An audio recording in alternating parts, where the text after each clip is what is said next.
नमस्कार साथियों। आप सभी जैसा कि देख रहे हैं ये, तो इससे पहले मैं आप लोगों को बता दूं कि अभी एमएससी फिजिक्स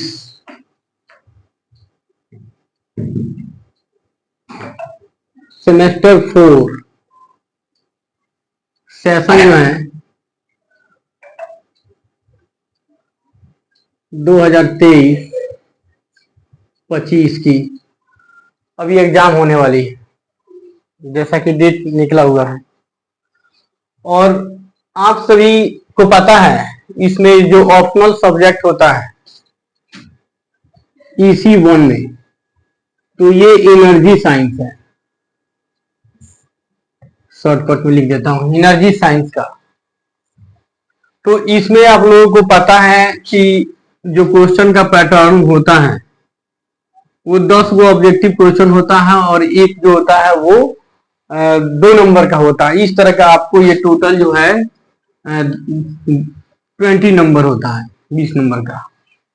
तो इसमें आप देख सकते हैं ये VVI क्वेश्चन को मैं इस सेशन में लेकर के आया हूं। आप लोगों को शायद ही विश्वास हो, लेकिन इस चीज को आप लोग एक बार जरूर पढ़ जाइए और आप लोग एग्जाम दीजिए। तो आप लोग देखिएगा इसमें से बहुत सारे क्वेश्चन जो है वहां पे रहेगा। अभी तो मात्र 15 क्वेश्चन मैं लेकर के आया हूं, तो 15 क्वेश्चन को लेकर के मैं आऊंगा और इस तरह से लगभग 50-60 क्वेश्चन मैं लेकर के आऊंगा। आप देखिएगा इस तरह का जो है बहुत सारा जो है आपके एग्जाम में इस तरह का क्वेश्चन इसमें से आ जाएगा। तो यहाँ पर देखते हैं, फर्स्ट नंबर क्वेश्चन है, what is advantage of biomass. Biomass से हमें क्या फायदा है? तो ये रिन्यूएबल होता है, यानी कि नवीकरणीय ऊर्जा होता है ये। सेकेंड है, which surface will absorb least solar radiation. तो व्हाइट इसमें आंसर लिखा हुआ है, यहाँ पर आप देखते हैं तो यहाँ पर व्हाइट आंसर लिखा हुआ है। यानी कि जो व्हाइट सरफेस जो होता है ना, वो सोलर रेडिएशन का सबसे कम मात्रा, लिस्ट मतलब कम मात्रा, ठीक है, तो ये सबसे कम मात्रा जो है वो एब्जॉर्ब करता है। नेक्स्ट क्वेश्चन है, if wind energy remain unchanged will passing through wind will then. Answer में लिखा हुआ है 0% of maximum rated power is generated. यानी कि अगर जो है ना, अगर वायु से निकली हुई जो वायु ऊर्जा है अगर अनचेंज है, कोई परिवर्तन नहीं है उसमें, तो इसका जो पावर ऑफ जनरेशन होगा वो 0% होगा, है ना। यानी कि ये 0% इसलिए होता है, तभी तो ये अनचेंज है। अगर ये 0% से थोड़ा सा अगर ज्यादा होता तो फिर ये क्या हो जाता, ये चेंज हो जाता। लेकिन ये 0% मैक्सिमम रेट जो है ना, इसका पावर जो है वो जनरेशन जो है वो 0% हुआ। यानी कि कोई जो है ये विंड एनर्जी में कोई चेंजिंग नहीं हुई। नेक्स्ट क्वेश्चन है, a fuel cell converts chemical energy to. यानी कि फ्यूल सेल जो होता है वो केमिकल एनर्जी को कन्वर्ट करता है। तो क्या चीज में कन्वर्ट करता है? तो यहाँ पर आंसर दिया गया है इलेक्ट्रिकल एनर्जी। यानी कि इलेक्ट्रिकल एनर्जी में इसको क्या करता है? कन्वर्ट करता है, ठीक है। नेक्स्ट क्वेश्चन है, air mass ratio is minimum when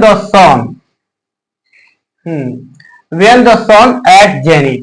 ठीक है, एयर मास अनुपात जो होता है वो मिनिमम कब होता है? तो मिनिमम तब होता है जब सूरज क्या हो, जब सूरज जो है ना एट जेनिथ यानी कि शीर्ष कोण पे हो।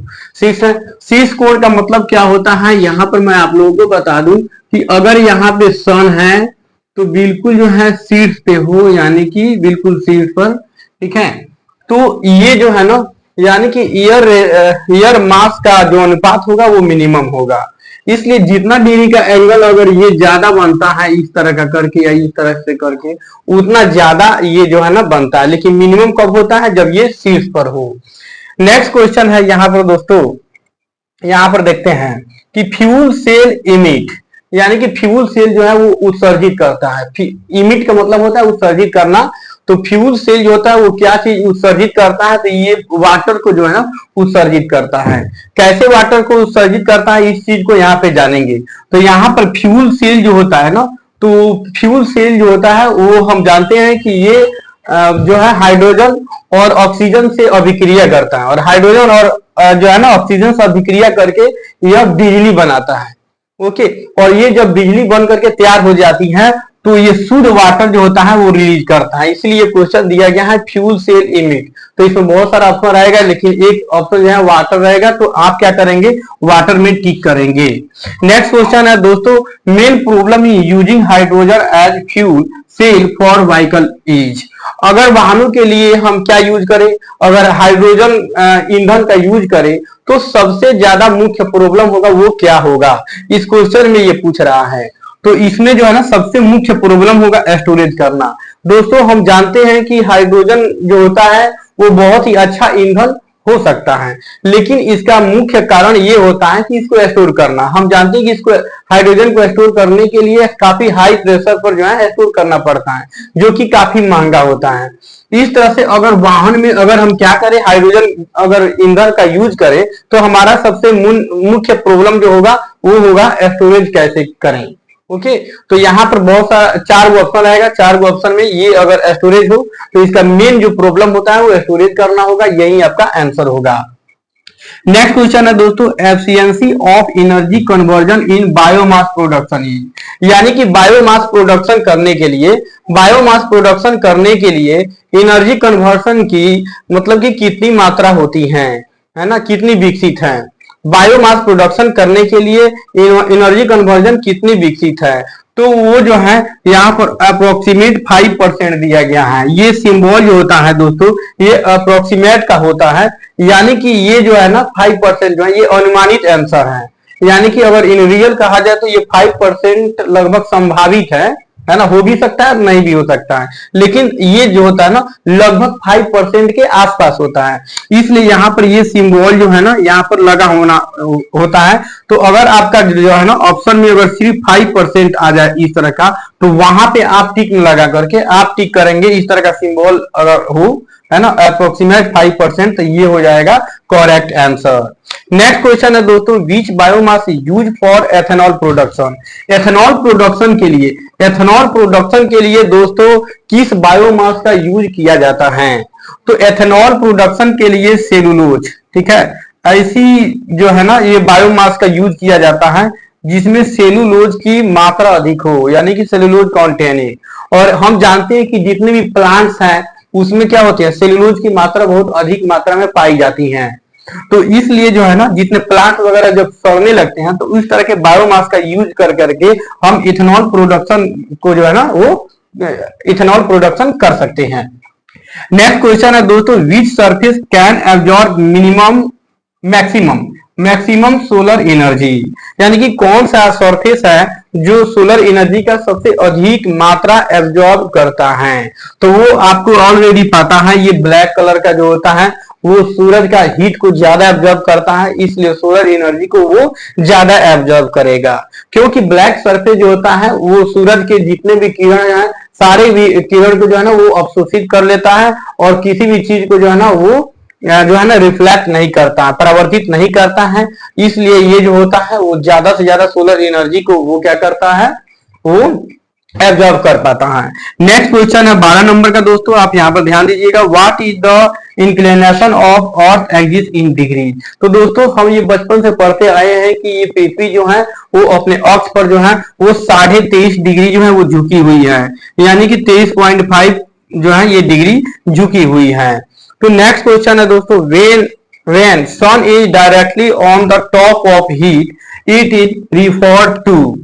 तो यहां पर दिया है आंसर जेनिथ एंगल, यानी कि सूरज क्या हो, जब सूरज डायरेक्ट रूप से टॉप ऑफ हीट पर हो तो इसे क्या कहा जाता है, तो डायरेक्ट टॉप ऑफ हीट पर हो तो इसे हम जेनिथ एंगल बोलते हैं। जी हाँ दोस्तों, अभी मैंने आपको बताया था कि टॉप ऑफ शीर्ष यानी कि शीर्ष कोण पे हो, बिल्कुल शीर्ष कोण पे हो तो ये क्या होगा, ये टॉप ऑफ हीट पर होगा, यानी कि सूरज से जो है ना धरती को जो एब्जॉर्ब होगा हीट वो सबसे अधिक मात्रा में यानी कि टॉप मात्रा में होगा, वो एब्जॉर्ब होगा।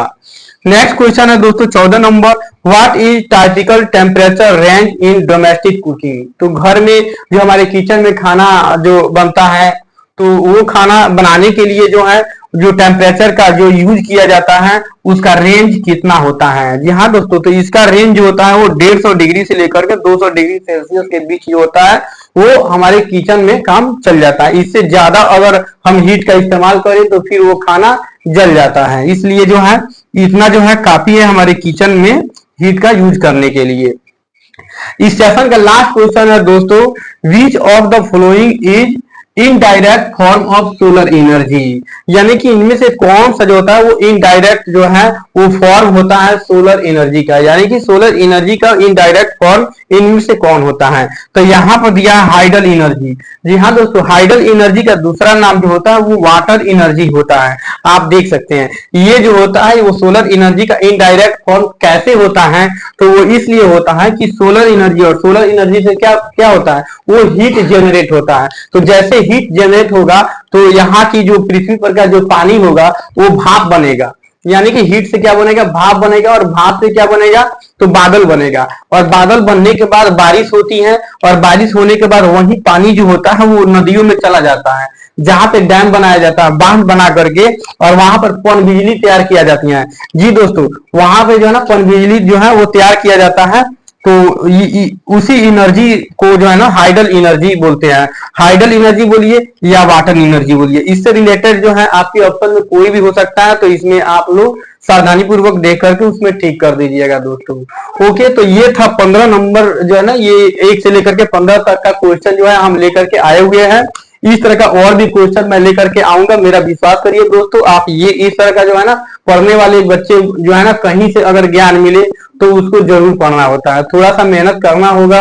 4th सेमेस्टर में आप लोग अब तक पास करते आए हैं, तो अगर ईश्वर ने चाहा तो ये सेमेस्टर भी आप लोग बढ़िया नंबर से पास कर जाइएगा। तो ये जो है इतना 15 क्वेश्चन जो है, ये 15 ठो क्वेश्चन आप लोग बिल्कुल जो है आप लोग तो समझ चुके होंगे। आप लोग इसका स्क्रीनशॉट ले सकते हैं और याद कर सकते हैं। इसी तरह से 15 क्वेश्चन मैं और भी लेकर के आऊंगा, और वहां पे आप जिस दिन एग्जाम देने जाइएगा दोस्तों, आप बिल्कुल उस दिन जरूर कमेंट करके, या मेरा अगर व्हाट्सएप नंबर आपके पास है तो उस पर आप जरूर मैसेज करिएगा कि इसमें से आप देखिएगा बहुत सारा क्वेश्चन जो है वो आपका ऑब्जेक्टिव में रहेगा। इस तरह का जो सब्जेक्टिव होता है शॉर्ट टाइप का क्वेश्चन और लॉन्ग टाइप का क्वेश्चन जो होता है दोस्तों, वो भी मैं लेकर के जल्द ही आने वाला हूं, और वो आप देखिएगा एग्जाम में वो आ जाता है। तो आप लोग तैयारी में लग जाइए, और एक बार इस सेशन को अपने ग्रुप में शेयर जरूर कर दीजिए, लाइक कर दीजिए, कमेंट कर दीजिए। धन्यवाद दोस्तों।